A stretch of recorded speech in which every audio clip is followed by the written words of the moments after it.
Unit 7, Polynomials, Synthetic Division. Through this lesson, you'll learn how to divide polynomials using synthetic division. You'll be able to determine if a binomial, x minus a, where a is some number, is a factor of a given polynomial using synthetic division. And you'll be able to evaluate a polynomial for a given value using synthetic division. Now, this again is part of Henrico. Synthetic division, a shortcut for some long division problems. Let's look at how to do this using the example 5x to the fourth minus 4x squared plus x plus 6 divided by the quantity x minus 3. In order to use synthetic division, these two things must happen. There must be a coefficient for every possible power of the variable. I'm missing one. The divisor must have a leading coefficient of 1. It does, so we're good. But how do I fix this problem? Same way we did in long division. Since the numerator does not contain all the powers of x, you must include 0 for the x cubed. So I just put in plus 0x cubed. I don't have any of those, and I'm all set. I've satisfied the conditions.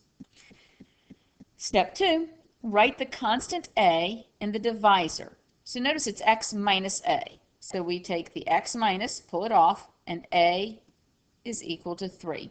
So we put the 3 over here in this little seat. Then we write down each one of the coefficients, being sure to include minus or a negative if it's a minus in front. So where you had minus 4x squared, you needed negative 4. If it's plus, you don't have to put the plus down. Remember that plus x means a 1. Now, you're set to divide. We bring down the first coefficient. This step, not hard, you just drop it straight down, ba-boom. Then multiply the first times, multiply what's in the seat times the first coefficient and put it underneath the second. So far so good. Then we're going to add the columns 0 and 15. Then we're going to repeat. Yes, we're going to multiply 3 times 15, put it here, add. What are we going to do with 41? We're going to multiply diagonals and add verticals. So we multiply and we put it underneath and then we add. Now this guy here is going to be our remainder. Remember that we started, this is the x to the fourth. So x divided by x to the fourth leaves me with x cubed. So now I've got 5x cubed plus 15x squared plus 41x plus 124 plus, and here's my remainder.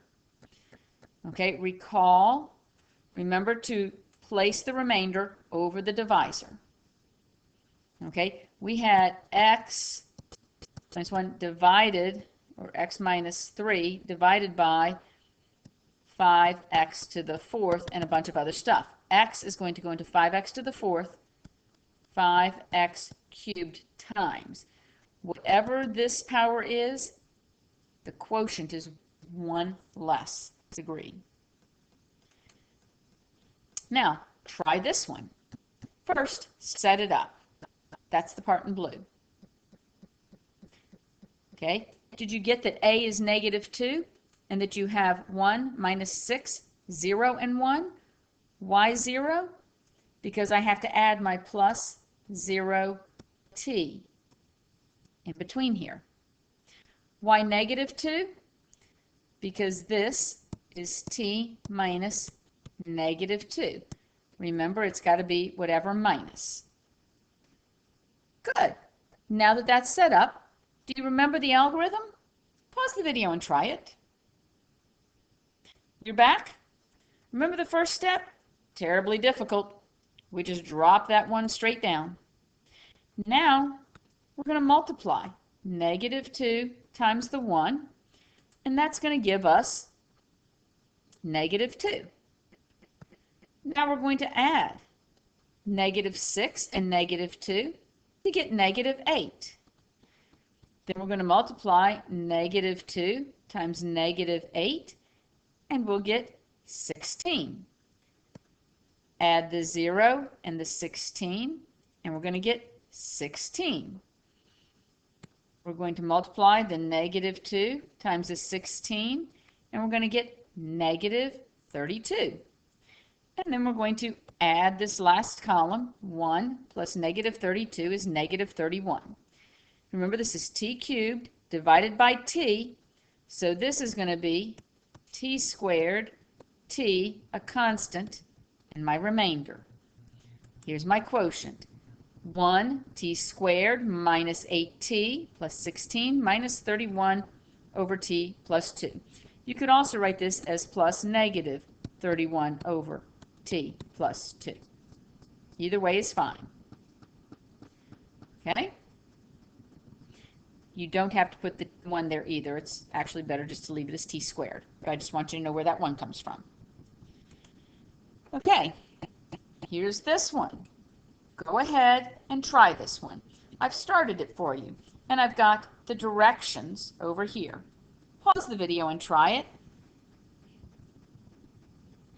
You're back. And, oops, I guess it won't go away. All right, so we brought down the 2. I'll just go ahead and run through it. 2, we get negative 5, we get 15, 11, negative 33, negative 23. So you would have 2x squared minus 5x plus 11 minus 23 over x plus 3. Now, one word of advice, one word of caution, this only works when the denominator is a linear binomial. It's got to be a linear binomial, otherwise you can't do synthetic division. Okay? Now, what happens when the divisor is in the form ax minus b? Meaning we're violating one of the rules in that the lead coefficient for the divisor is not 1. Well, think about this. The divisor must be in the form of x minus r. So if I've got 2x plus 5, how can I rewrite that? Well, I got this pesky 2 here, so I'm going to divide this whole thing by 2 and I get this guy. So I've got to remember that 2 times x plus 5 over 2 is the same thing. So what I'm going to do first is I'm going to do this in a 2-step division process. First, I'm going to divide by this guy. Then I'll divide by the 2. This is kind of like taking 24 divided by 6 and saying, you know what? First I'm going to do 24 divided by 2. That's going to give me 12. Then I'm going to do 12 divided by 3, which will give me 4. Okay? I'm going to get the same answer. I'm just splitting it up, and I'm dividing factors one at a time.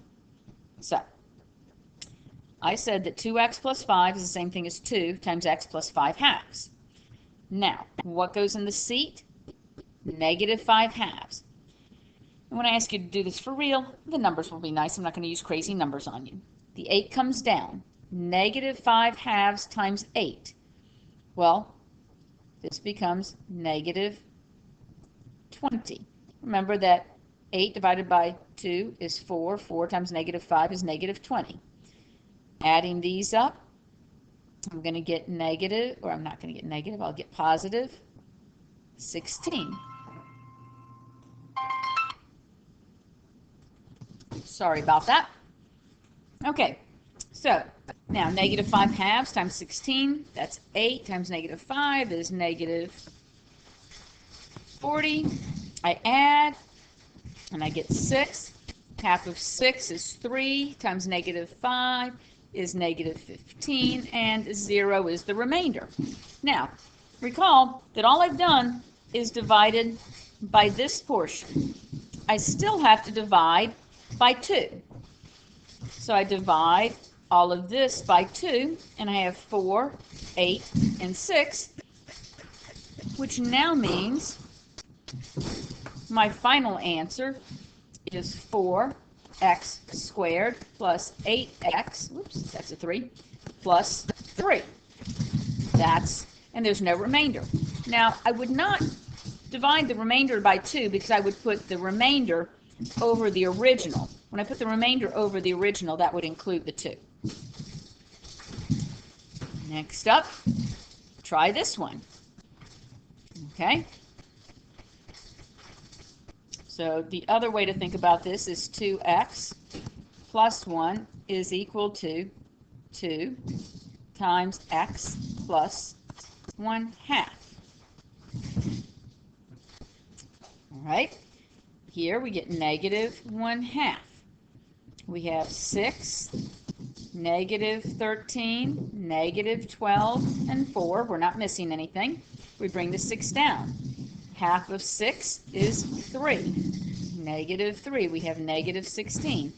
Half of 16 is 8, and negative times a negative is a positive. Now we have negative 4. Half of 4 is 2. 2. Half of 4, is 2. Negative times a negative makes it positive, and I get 6.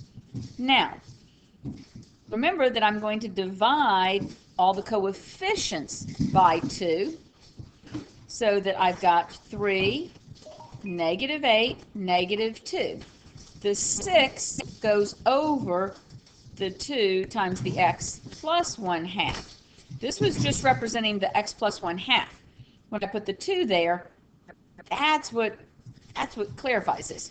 So this becomes 3x squared minus 8x minus 2 plus 6 over 2x plus 1. I don't want any fractions in my denominator. Okay? So we do not divide the remainder by the 2. Do we always divide the divisor by 2?